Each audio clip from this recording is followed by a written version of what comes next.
Ok, la famille, salut à tout le monde, salut à la famille nordiste, surtout.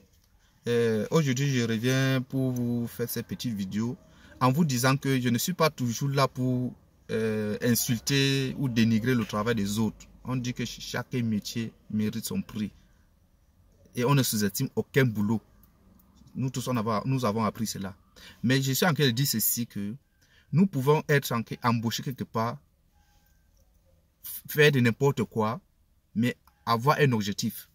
Si je suis quitté de l'extrême nord parce que ça ne donnait pas, si je suis arrivé en ville, qu'est-ce que je peux faire pour que ma vie change? Est-ce que c'est en restant dans le gardiennage que ma vie va changer? C'est la question qu'il faut se poser. Est-ce qu'il faut que je prenne la moto? C'est là où ma vie va changer? C'est aussi la deuxième question. Mais moi, je dis non. Moi, particulièrement, je dis non. Il y a des centres de formation. Il y a les centres de formation qu'on ne paye même pas. Il y a les gens qui ont même besoin de main-d'œuvre. Douala, Yaoundé. Ils ne voient pas. Il y a les soudeurs là qui ont besoin de gens qui peuvent l'accompagner. Ils ne voient pas.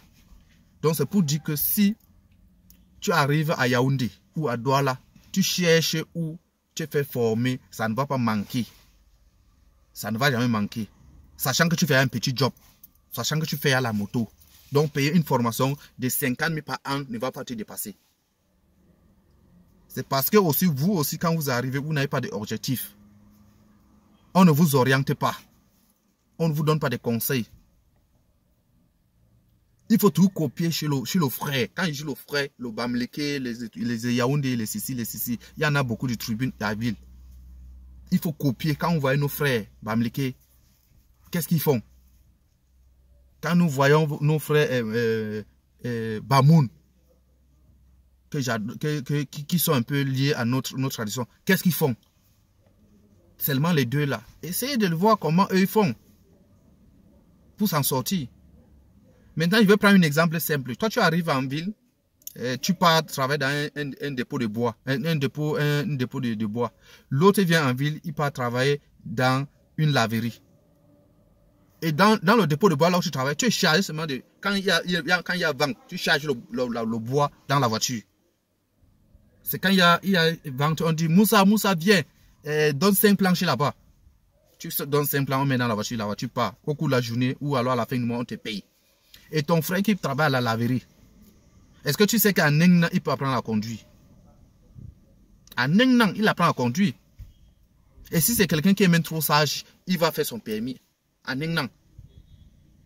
Tu vois qu'il n'y a pas marche.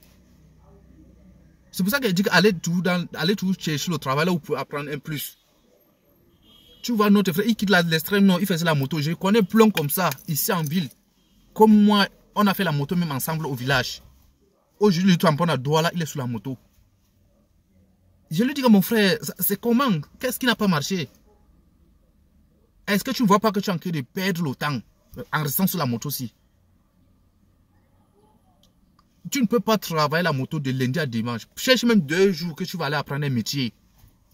Les gars, c'est comment? Je vous jure que tu apprends un métier. Ta vie va changer. Ou alors faire même le permis de conduire. Donc tu quittes de la moto à la voiture. Tu deviens taximan. Tu peux même travailler dans une entreprise. Tu peux même travailler pour le gouvernement étant comme chauffeur. Il y en a beaucoup.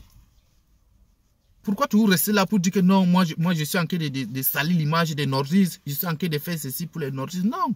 J'ai mal de voir un frère de 17 ans venir en ville, vous le mettez dans le service de gardiennage. Et je me pose souvent la question, les grands frères, vous les grands frères là, quand vous prenez votre frère de 18 ans, 19 ans, vous postez, et parfois il travaille même la nuit, hein, vous lui postez là-bas qu'il est vigile. Juste quand tu demandes le petit gars, où est le petit frère, il dit que non, il travaille la nuit, il est posté là-bas, comme s'il était militaire. Même être militaire, c'est facile. Le militaire, au moins, c'est lui, il a le fer sur lui. Le vigile là, quoi. Donc, arrêtez un peu de dire que non, je suis en train de salir l'image des nordistes, machin. S'il y a quelqu'un qui a sali l'image des nordistes, c'est pas moi. Moi, je dis ce que je vois, je dis ce qui est réel. Donc, chers frères, essayez un peu d'écouter la vidéo avec un esprit calme. Vous allez comprendre beaucoup de choses. Vous allez comprendre beaucoup de choses et ça peut vous servir. Moi, je suis passé par là. Ok? Donc, ne dites pas que je suis là pour salir, machin, truc. Non. Je suis là pour donner mon point de vue, dire comment les gens peuvent faire pour changer leur situation actuelle. Tu ne peux pas quitter le nord, tu étais sur la moto, tu rentres, ta main après encore, tu fais encore la moto en ville. Même si ça paye plus, est-ce qu'à 70 ans, tu pourras encore porter 2 personnes sur la moto? 70 ans. Parce que la retraite va venir. Veux ou pas, la retraite va venir. Tu ne peux pas t'échapper de la retraite. Nous tous là, la retraite va nous prendre. Toi qui fais la sécurité, est-ce qu'à 60 ans, 70 ans, tu pourras encore te tenir debout pour mener une sécurité? Est-ce que tu pourras encore être capable de dormir dehors à 60 ans? C'est la question qu'il faut se poser. À 60 ans, tu ne pourras plus dormir dehors. Tu ne pourras plus, tu n'as plus la force là.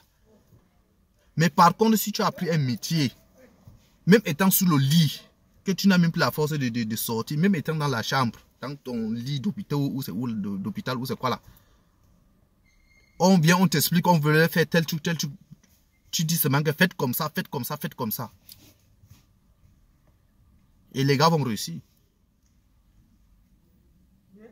Donc c'est la seule façon de rassurer que nous sommes les gens qui n'ont pas eu la chance que les autres ont. C'est de se faire former. Parfois même, on va me dépasser qui ont eu la chance hier, que nous, on a la chance aujourd'hui.